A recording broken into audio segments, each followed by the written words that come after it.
Test 3. This is the Ielts listening test. You will hear a number of different recordings and you will have to answer questions on what you hear. There will be time for you to read the instructions and questions and you will have a chance to check your work. All the recordings will be played once only. The test is in 4 parts. At the end of the test, you will be given 10 minutes to transfer your answers to the answer sheet. Now turn to Part 1.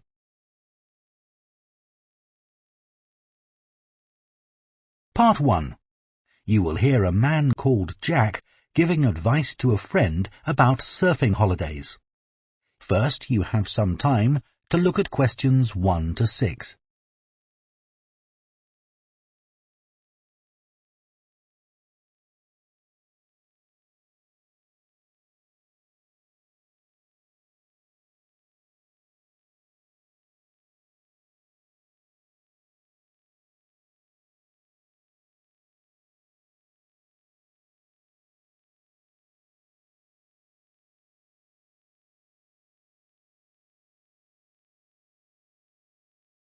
Now listen carefully and answer questions 1 to 6.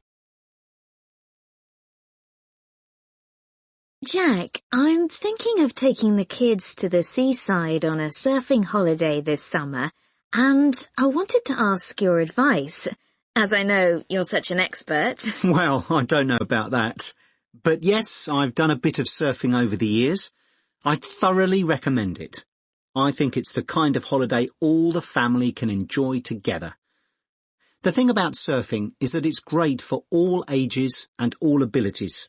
My youngest started when he was only 3. Wow! But it's quite physically demanding, isn't it?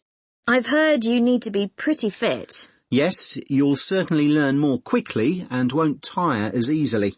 Well, that should be okay for us. You've been surfing a few times in Ireland, haven't you? Yes, there's some great surfing there, which people don't always realise. And which locations would you recommend? There seem to be quite a few. Yes, there are loads. Last year we went to County Donegal. There are several great places to surf there. What about in County Clare? I read that's also really good for surfing. Yes, it is. I've been there a few times. Most people go to Lahinch. My kids love it there. The waves aren't too challenging and the town is very lively. Are there good hotels there? Yes, some very nice ones. And there are also a few basic hostels and campsites. It's great if you need lessons, as the surf schools are excellent. Sounds good. Yes, and there's lots to see in the area, like those well-known cliffs. I've forgotten the name of them. Oh, don't worry. I can look them up. I've also been surfing in County Mayo, which is less well known for surfing, but we had a really good time. That was a few years ago when the kids were younger. There's a good surf school at Carraniskey Beach. How do you spell that? Carraniskey.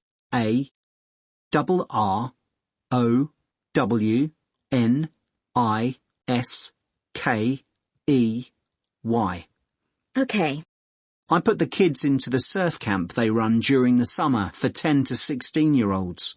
Oh, right. How long was that for? 3 hours every day for a week. It was perfect. They were so tired out after that. I can imagine. One thing we did while the kids were surfing was to rent some kayaks to have a look around the bay, which is nearby. It's really beautiful.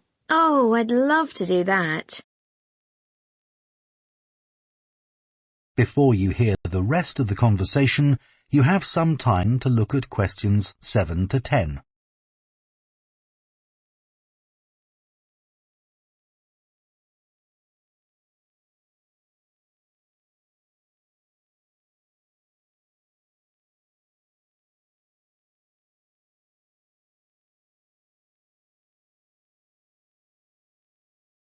Now listen and answer questions 7 to 10. Now, the only time I went to Ireland, it rained practically every day. Yes, that can be a problem. But you can surf in the rain, you know. It doesn't have the same appeal somehow. Well, the weather's been fine the last couple of years when I've been there, but actually it tends to rain more in August than in the spring or autumn. September's my favourite month because the water is warmer then. The only problem is that the kids are back to school then. I know. But one good thing about Irish summers is that it doesn't get too hot.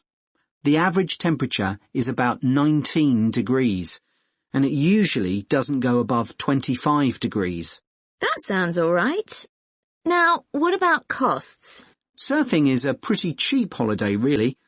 The only cost is the hire of equipment. You can expect to pay a daily rate of about €30 for the hire of a wetsuit and board. But you can save about €40 if you hire by the week. That's not too bad. No. It's important to make sure you get good quality wetsuits. You'll all get too cold if you don't. And make sure you also get boots. They keep your feet warm, and it's easier to surf with them on too. Okay, well, thanks very much for that. That is the end of part 1. You now have half a minute to check your answers to part 1.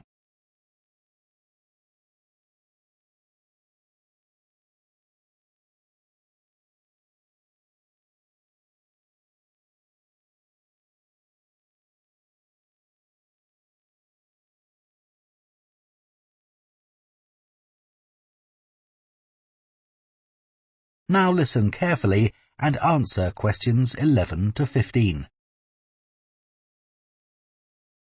Good afternoon. My name's Mrs. Carter, and I run the before and after school extended hours childcare service. I hope you've had a chance to have a good look around the school and talk to staff and pupils.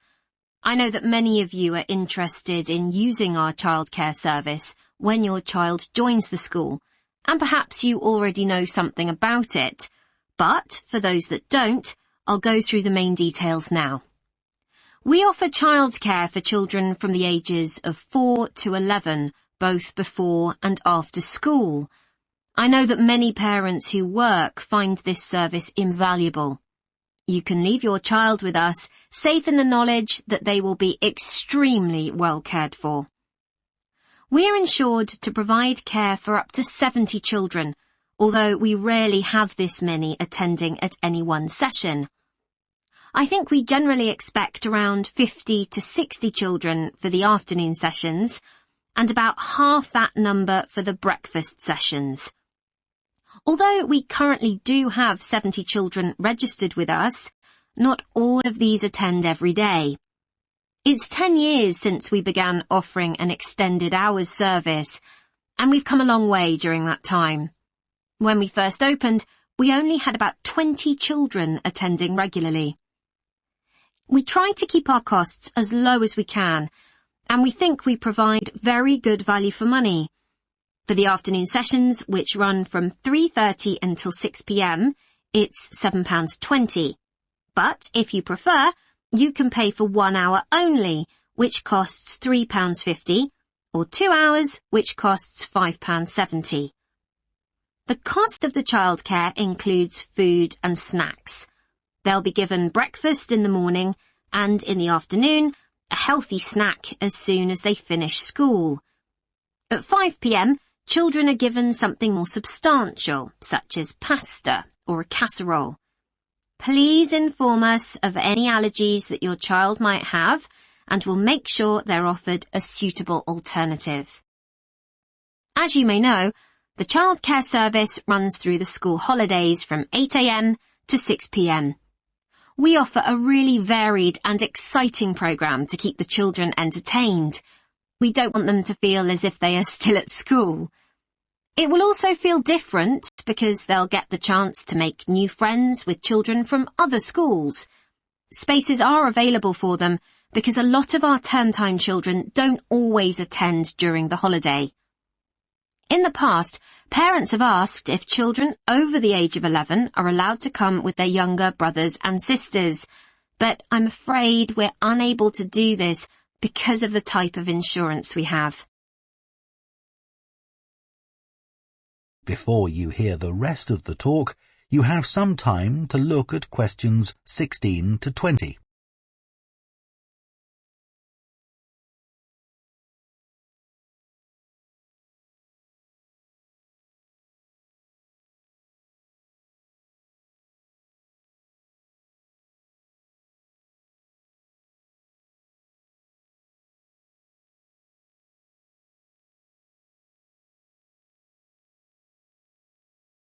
Now listen and answer questions 16 to 20.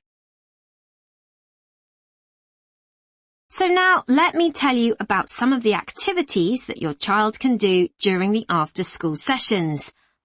As well as being able to use the playground equipment, computers, and the library, there is usually at least one special activity that children can do each day. For example, Spanish. We have a specialist teacher coming in every Thursday to give a basic introduction to the language through games and songs.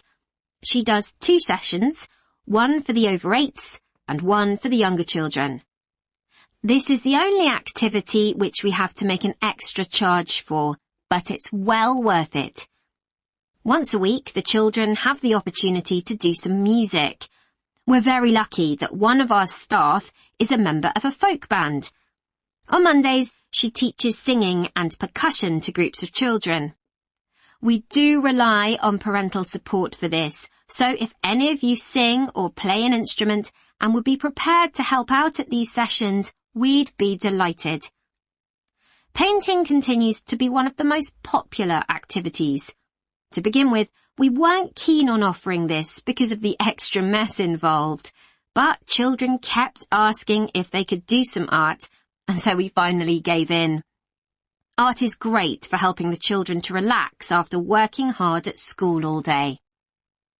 Yoga is something that we've been meaning to introduce for some time, but haven't been able to find anyone available to teach it. Until now, that is. So we'll see how this goes. Hopefully, children will benefit in all sorts of ways from this. Cooking is another popular activity. They make a different sort of cake or pizza or bread each week. Although the younger children love doing it, we found that the mess was just too much. So we've decided to restrict this to the over 8s, as they are better able to clean up after themselves. That is the end of Part 2. You now have half a minute to check your answers to Part 2.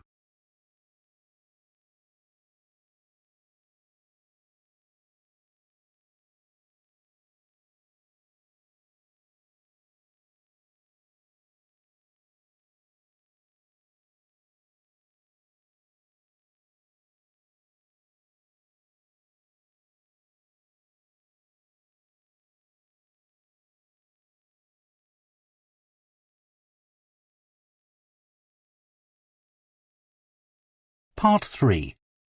You will hear Holly, a student on an events management course, talking to her tutor about her work placement. First, you have some time to look at questions 21 to 24.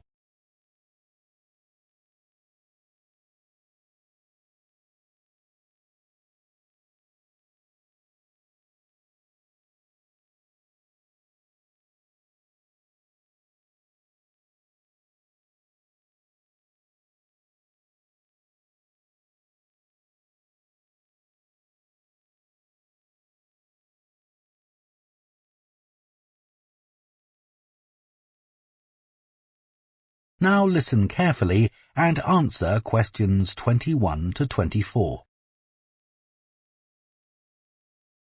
Hello, Dr. Green. I'm here to talk to you about my work placement. Oh, yes, it's Holly, isn't it? Yes. So, which work placement have you chosen? I decided to go for the Orion Stadium placement.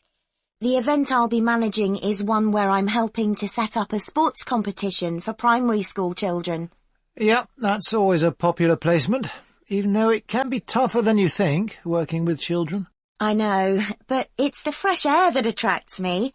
Organising something indoors doesn't have the same appeal, even though it might be fun. OK, So obviously safety is going to be one of your key concerns for this event?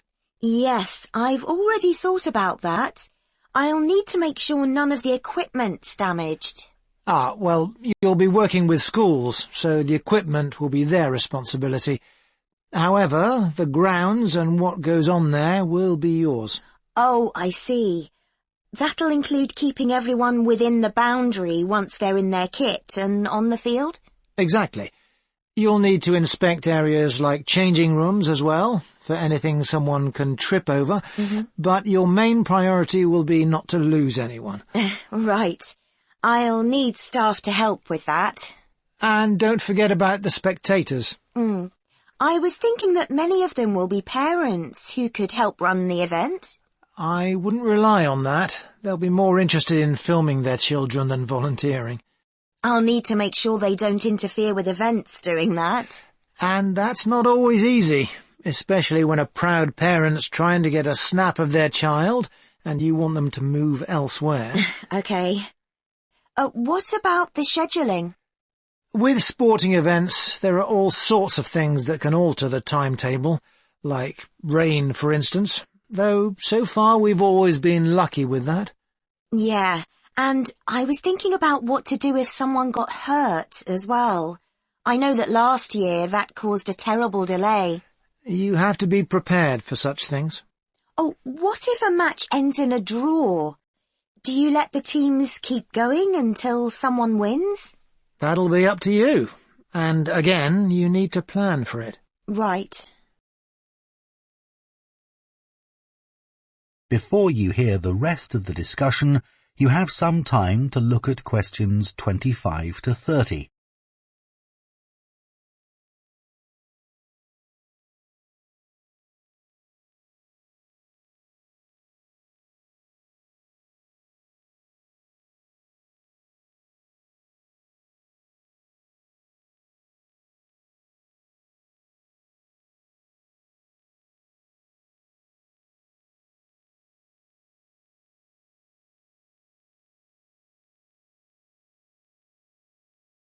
Now listen and answer questions 25 to 30.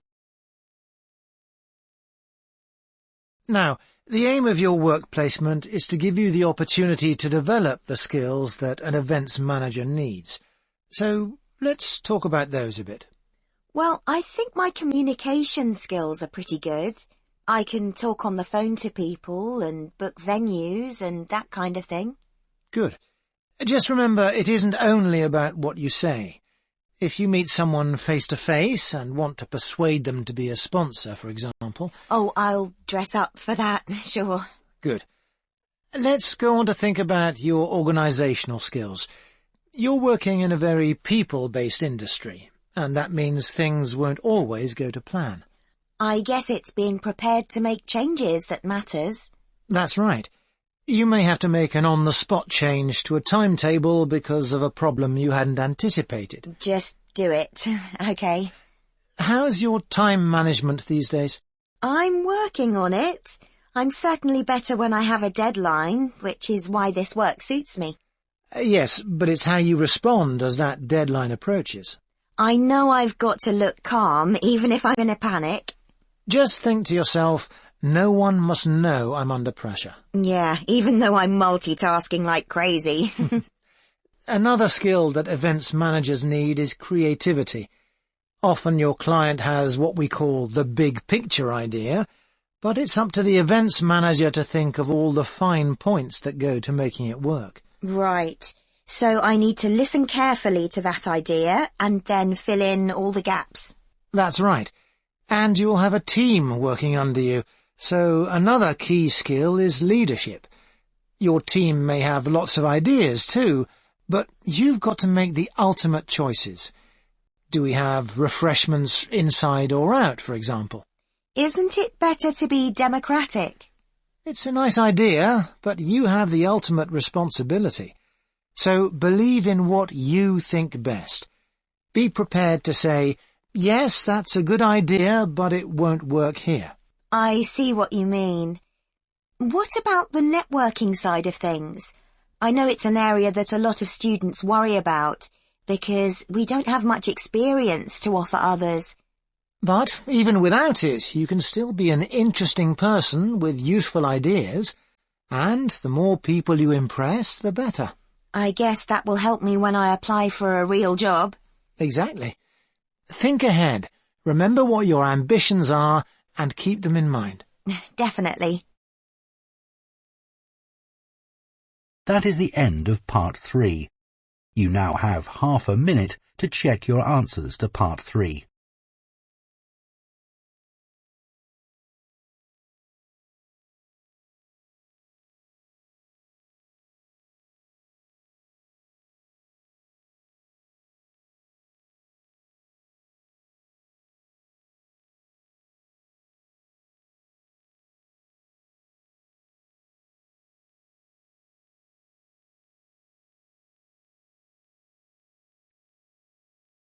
Part 4. You will hear a zoology student giving a presentation on bird migration. First, you have some time to look at questions 31 to 40.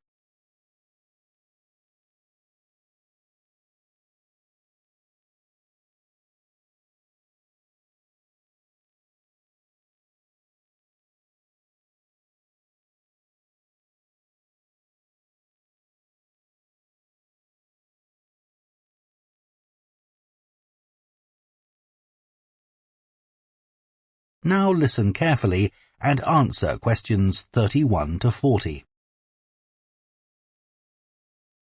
Scientists believe that a majority of the Earth's bird population migrate in some fashion or other. Some travel seasonally for relatively short distances, such as birds that move from their winter habitats in lowlands to mountaintops for the summers. Others, like the Arctic tern, travel more than 25,000 miles seasonally between the northern and southern poles.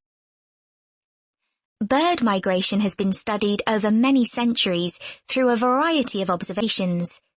But until relatively recently, where birds went to in the winter was considered something of a mystery. The lack of modern science and technology led to many theories that we now recognize as error-filled and even somewhat amusing. Take hibernation theory, for example. 2,000 years ago, it was commonly believed that when birds left an area, they went underwater to hibernate in the seas and oceans. Another theory for the regular appearance and disappearance of birds was that they spent winter hidden in mud till the weather changed and food became abundant again. The theory that some birds hibernate persisted until experiments were done on caged birds in the 1940s, which demonstrated that birds have no hibernation instinct. One of the earliest naturalists and philosophers from ancient Greece was Aristotle, who was the first writer to discuss the disappearance and reappearance of some bird species at certain times of year. He developed the theory of transmutation, the seasonal change of one species into another by observing redstarts and robins. He observed that in the autumn, small birds called redstarts began to lose their feathers, which convinced Aristotle that they changed into robins for the winter, and back into redstarts in the summer.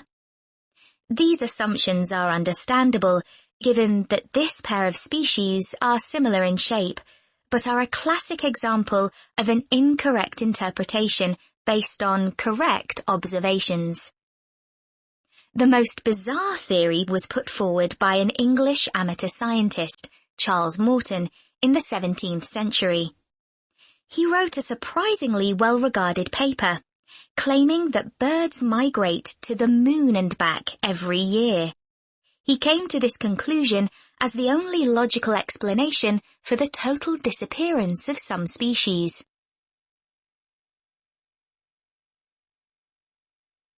One of the key moments in the development of migration theory came in 1822, when a white stork was shot in Germany.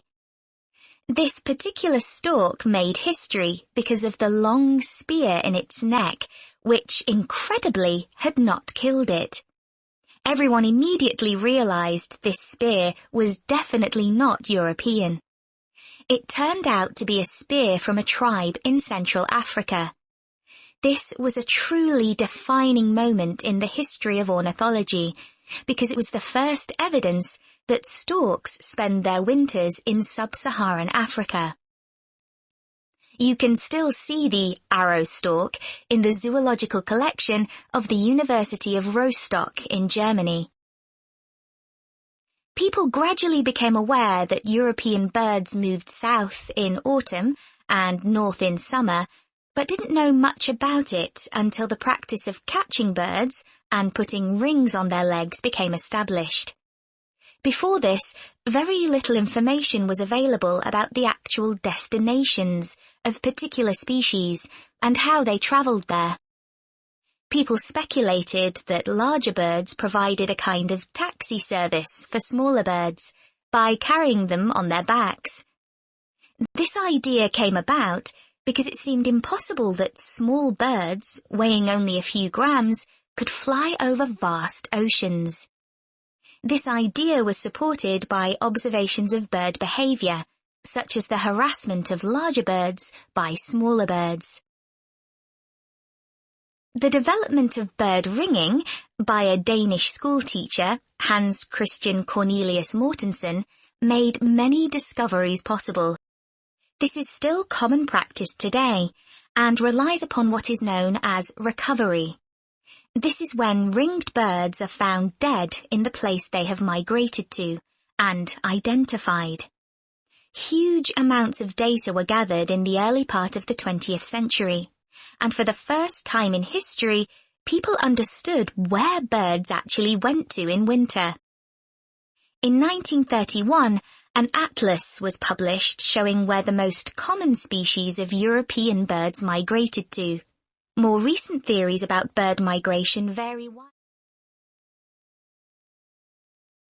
That is the end of part 4. You now have 1 minute to check your answers to part 4.